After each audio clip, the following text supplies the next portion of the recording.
देखिए भाई साहब, हम मंच से इसलिए उठे क्योंकि उससे पहले मैं अपनी बातें रख चुका था और मैंने साफ साफ कहा था कि दलित और हरिजन शब्द पासी समाज में ना इस्तेमाल किया जाए, जिससे पासी समाज का अपमान होता है। पासी समाज अपने स्वाभिमान, सम्मान, गौरव को पहचान रहा है, लेकिन कुछ लोग अपनी व्यक्तिगत राजनीति करने के लिए पूरे पासी समाज को भरी सभा में शर्मिंदा करते हैं और मना करने के बाद भी दलित शब्द का संबोधन करते हैं। मैं ऐसे लोगों का बहिष्कार करता हूं और मैं पूरे पासी समाज से कहना चाहता हूं कि ऐसे लोगों का बहिष्कार करें, नहीं तो वो लोग अपने शब्दों में सुधार लाएं, क्योंकि पासी समाज वो गौरवशाली समाज है जो कभी भी किसी से समझौता नहीं किया, लड़ा, कमजोर पड़ा।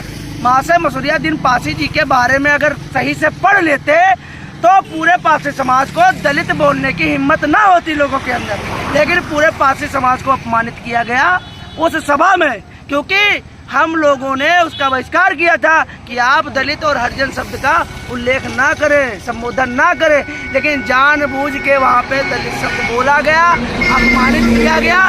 इसलिए मैं भरी सभा में उठ खड़ा हुआ और बाहर निकल आया, अपने लोगों से मिला, अपने समर्थकों से मिला और अपनी बात रखी। जो पासी समाज की विचारधारा है, जो हम लोग परंपरा जो हमारी है, उसको अवगत कराते हुए अपने लोगों को बताया और जौनपुर की धरती में अपने पासी समाज को जगाने का काम किया। और ऐसे लोगों का बहिष्कार करने के लिए मैंने बोला, क्योंकि अब ऐसी राजनीति हम लोग अपने पासी समाज में नहीं चलने देंगे, क्योंकि महाशय मसूरिया दिन पासी जी ने लगभग 200 प्लस जातियों को काले कानून से मुक्ति दिलाई थी। पासी समेत 200 जातियों को मुक्त कराया था और यहाँ तक ये हो गया था कि उन्होंने भरी सभा में, भरी लोकसभा में कहा था, अगर आज़ादी के बाद भी ये काला कानून लगा रहा तो मैं भरी संसद में अपने आप को जला लूँगा, आत्मदाह कर लूँगा।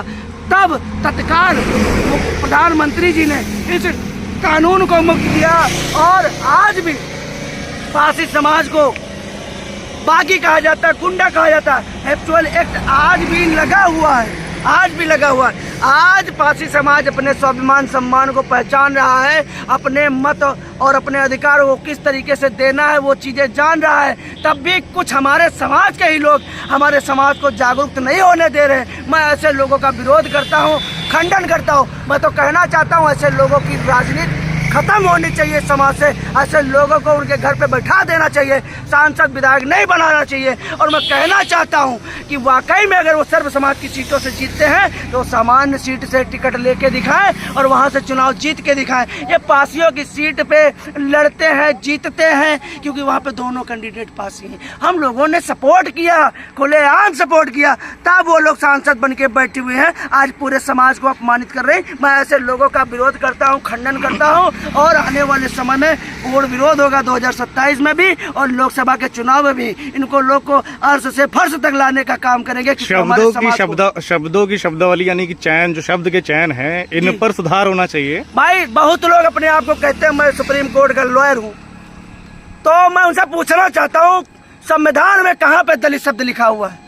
कितने पढ़े लिखे लोग हैं, संविधान में कहाँ पे दलित शब्द लिखा हुआ है? जब पासी समाज को अपमानित किया जाता है भरी सभा में, मैं ऐसे लोगों का खंडन करता हूं, विरोध करता हूं और उनको चैलेंज करता हूं कि कहीं पे संविधान में दलित शब्द लिखा हुआ, अनुसूचित जाति लिखा हुआ, वो जातियां जो बागी थी उनको सूचीबद्ध किया गया था और हम लोग बागी जातियां कभी किसी से समझौता नहीं किए, लड़े तब कमजोर पड़े। और महाशय मसूरिया दिन पासी जी की जयंती में आके पूरे पासी समाज को शर्मसार करने का काम किया है ऐसे लोग। मैं ऐसे लोगों का विरोध करता हूं, खंडन करता हूं और आने वाले समय में इनको लोग को चुनाव भी हरवाने काम करूंगा अगर अपनी लोगों की शब्दावली नहीं सुधारेंगे। मैं यही कहना चाहता हूं, पूरे समाज को यही अवगत कराना चाहता हूं। यही से अपनी बाड़ियों को विराम देता हूं। जय हिंद, जय भारत, जय पासी समाज।